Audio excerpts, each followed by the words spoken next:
হায়দ্রাবাদে বারবিকিউতে একটা জিনিস খেলাম, তো খুব ভালো লাগলো খেতে। তা আজকে দিয়ার বাবা ভুট্টা দিয়ে পাঠিয়েছে, মানে আমার বিয়াই মশাই। তো এটা দিয়ে ট্রাই করে দেখব যে কেমন হয়। যদিও আমি কোনো দিন করিনি, তো সেটাই তোমাদের সাথে শেয়ার করছি। ভালো হবে কি মন্দ হবে জানি না, খেয়ে বুঝতে পারবো। তো চলো দেখি কেমন হয়। এটাকে এবার আমি ছাড়িয়ে নিয়েছি, এটাকে জল দিয়ে ধুয়ে সেদ্ধ করব। ভুট্টাটাকে ধুয়ে সেদ্ধ হতে দিলাম। এটা অর্ধেক সেদ্ধ করব, ফুল সেদ্ধ করব না, হাফ সেদ্ধ করে এটাকে নামিয়ে নেব। সেদ্ধ করে জলটা ঝরতে দিলাম, এটা জলটা ঝরে যাক, তারপরে এটাতে কী কী মাখাবো দেখাবো। ভুট্টাটাকে জল ঝরিয়ে একটা বাটির মধ্যে নিয়ে নিলাম।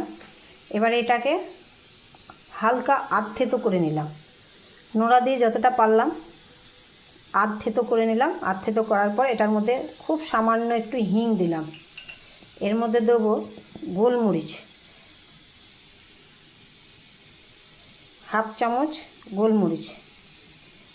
আমার এই ভুট্টাটা 150 গ্রাম হবে, হাফ চামচ গোলমরিচ দিলাম। তবে গোলমরিচটা ঝাল, যে যেমন ঝাল খাও সেরকম আন্দাজ করে দেবে। লবণটাও আন্দাজ করে আমি দিয়ে দিলাম, বিট লবণ দিলাম এর মধ্যে। আগে আমি লবণ দিয়ে সেদ্ধ করে রেখেছিলাম, আর একটু লবণ দিয়ে দিলাম। আর দেবো এর মধ্যে অ্যারারুট, আমার কাছে কর্নফ্লাওয়ার নেই, সেজন্য অ্যারারুট দিলাম। অ্যারারুট দিলাম আমি 2 চামচ। এবার এটাকে চামচ দিয়ে নেড়ে নিতে হবে ভালো করে, যাতে ওর গায়ে অ্যারারুটগুলো রেগে যায়। প্রত্যেকটা ভুট্টার গায়ের জন্য অ্যারারুটটা রেগে যায়। কড়াইয়ে তেল দিয়ে দিয়েছি, তেলটাকে খুব হিট করে নিয়েছি। এই তেলটা কালো হয়ে গেছে এই জন্য, এটাতে পাঁপড় ভেজেছিলাম, ওই জন্য কালারটা এরকম লাগছে।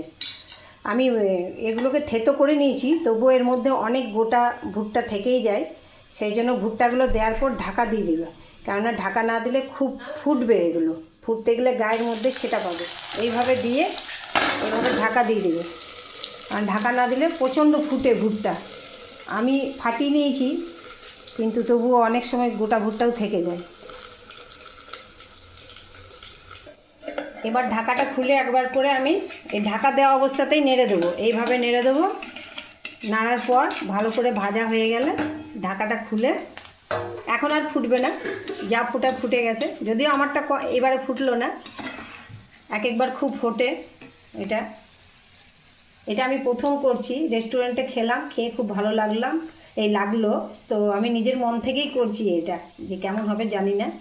এভাবে আমি এরপর ভিডিওটা দেখতে থাকো। এরপর আমি কি কি মশলা দিচ্ছি সেটা দেখতে পাবে। এইভাবে সব তুলে নেবো, তেলগুলো ঝেড়ে ঝেড়ে।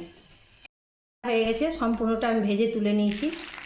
এই দেখো, আওয়াজ শুনে বুঝতে পারবে এটা ভাজা হয়ে গেছে। এবার এর মধ্যে আমি কি কি দিচ্ছি দেখো। মশলা প্রথমে দিলাম একটু গোলমরিচ গুঁড়া ছড়িয়ে দিলাম, গোলমরিচ গুঁড়া ছড়িয়ে দিয়ে একটু ম্যাগি মশলা দিয়ে দিলাম, একটু ম্যাগি মশলাও ছড়িয়ে দিলাম।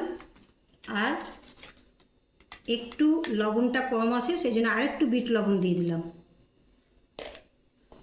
এবার আমি এটা চামচ দিয়ে ভালো করে মেখে নেব,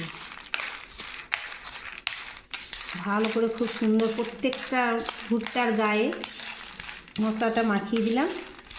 এটা আমার তৈরি হয়ে গেল বিকেলে সুন্দর একটা জল খাবার। এই রেসিপিটা তোমাদের কেমন লাগলো অবশ্যই কমেন্ট করে জানাবে। এটা আমি খেয়েছিলাম বলে নিজের মন থেকে তৈরি করলাম, এটা আমি রেস্টুরেন্টে জিজ্ঞেস করিনি। ওটা খাওয়ার পর থেকে আমার মনে হয়েছিল যে আমিও একবার বাড়িতে ট্রাই করে দেখব, তাই ট্রাই করলাম। তো দিয়াকে দেখি, দিয়াকে আগে খাওয়াই কি বলে। দিয়া খেয়ে বলুক যে কেমন হয়েছে।